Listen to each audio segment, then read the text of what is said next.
celebrating years of video game history, Super Smash Bros. Feels like the true all-star royale game to celebrate all of Nintendo's most iconic heroes and giving some of the more underrated characters a chance in the spotlight. Smash has many ways to celebrate its franchise's history and expose it to new players who might just discover the newest favorite game.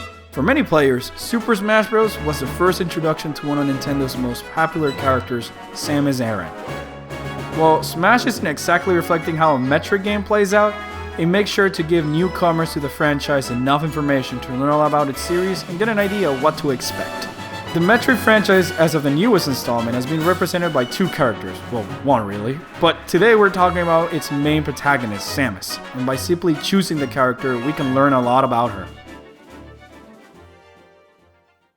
Each of Samus's alternative colors actually represents one of the many armors the hunters wears on her missions. The first is her default Varia Suit. This is a particular look that was introduced in Metroid 2 and later became her main armor. Second, we have the color scheme of the Power Suit in Metroid Fusion, better known as the Fusion Suit, which is based to somewhat reflect on Metroid's appearance.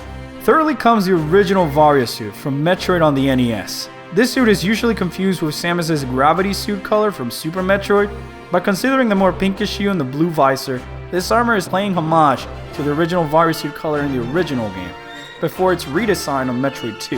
The next color is Samus's Dark Suit, introduced in Metroid Prime 2, an armor created by the Luminov to help them survive the toxic atmosphere of Dark Aether. Following this is the Gravity Suit. Usually the suit was made to be based around Super Metroid's design, but in Smash 4 it was made to match the colors of Metroid Prime with a blue visor and the more bluish hue of the armor. The green armor from Samus is actually the only skin in the Smash games that never made an appearance in a Metroid game. This color was made for Super Smash Bros., and the director of the game, Sakurai, referred to it as a moldy suit. One of the new colors introduced in Smash 4 is the Light Suit, another armor from Metroid Prime 2, which is supposed to be a fusion between Luminov and Chozo technology to stop the Ing attack in Aether. The last new outfit for Samus comes actually from her doppelganger, Dark Samus. This indeed used to be the face-on suit in the first Prime game, but after Metroid Prime fused with it, the face-on created this dark entity. Samus in this game is featured in her armor, which is taken from the latest game release of the series, Metroid Other M, while previous games feature her in her armor seen in Super Metroid. But her armor weren't the only things translated into Smash. Samus brings most of her arsenal to help her combat the rest of the Nintendo All-Stars. Seeing how Samus is more of a shooter, she doesn't have much physical attacks in the Metroid games, so a lot of her moves were made up for Smash, but I'm going to focus on the ones that appear in the original games. Samus's regular special move is her iconic Charge Beam, that deals quite a punch once it's fully ready. Actually, if you desire to shoot this prematurely, you can fire projectiles that look somewhat like Samus's Wave Beam. For her side special, Samus can shoot one of two missiles, depending by how long you hold the control stick.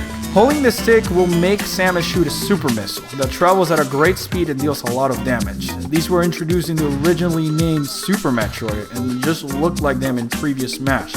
But in Smash 4, they resemble the style of Metroid Other M. However, letting go of the control stick will cause Samus to fire a much smaller and slower Seeker missile. But as the name implies, it will follow their opponents for a while. What is worth noting is that the Seeker missiles didn't appear in Metroid game until Prime 2, 3 years after they made an appearance in Smash Bros. Melee. Samus's recovery moves come in the form of her Screw Attack. This is probably her strongest power-up in the Metroid games, and engulfs her in an aura of plasma and electricity that can destroy anything it touches. Obviously, this isn't the case in Smash, as well as it not granting Samus the ability of infinitely jumping on the air, considering that she's not equipped with a space jump boost. The last move at her disposal, the Down Special, will make Samus roll into her Morph Ball and deploy a bomb that can help create some cover in the air, as well as traps for enemies on the ground. But that's not where Samus's move finished paying homage to her gaming roots. Her grab comes in the form of her Grapple Beam that can also tether to the edges of the stage like grapple points in the games. And her dash attacks makes her do a shoulder dash similar to her Shine Spark activated after a speed boost. It is also worth mentioning that Samus is one of the characters that can actually wall jump in Smash, just like she does in the Metroid games. Samus's idle stance is the same to how she would stand in the 2D games and in Other M, while one of her idle animations has her checking her arm cannon like she would do later in the Metroid Prime series. Even Samus's landing pose is the same from Metroid Prime and Other M. Another interesting fact is that the arm cannon also changes to match the look of the respective games alongside the armors. and that Samus used to run more upright and brawl in Melee like she did in Super Metroid, compared to Smash on the Wii U where she runs more agile looking, as featured in other M. While Samus' final smash, the Zero Laser, never really makes an appearance in any Metroid game, it is worth to know that it could be inspired by the Hyper Beam used at the end of Super Metroid, as well as the Hyper Mode / Phazon Beam used in Metroid Prime 1 and 3. Some of Samus' pose in the character select screen were also taken from Metroid games. Her pose in Smash 64 is based on the character artwork for the original game, while her pose in Smash 4 is based around her coming out of the save station. What's funny in hindsight is that the pose in Melee looks a lot like the cover art pose of the US version of Metroid Prime Hunters, a good 5 years before its release.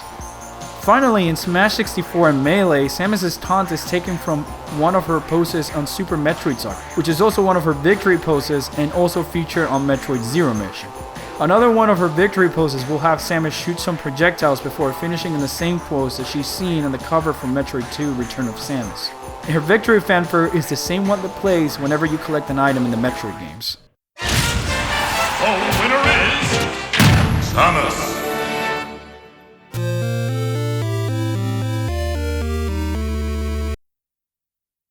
Now, we only touch on the main protagonist of the franchise. There's still numerous amounts of Metroid homages spread throughout the Smash games. So join me next time when we talk about how the franchise portrays Samus out of her armor.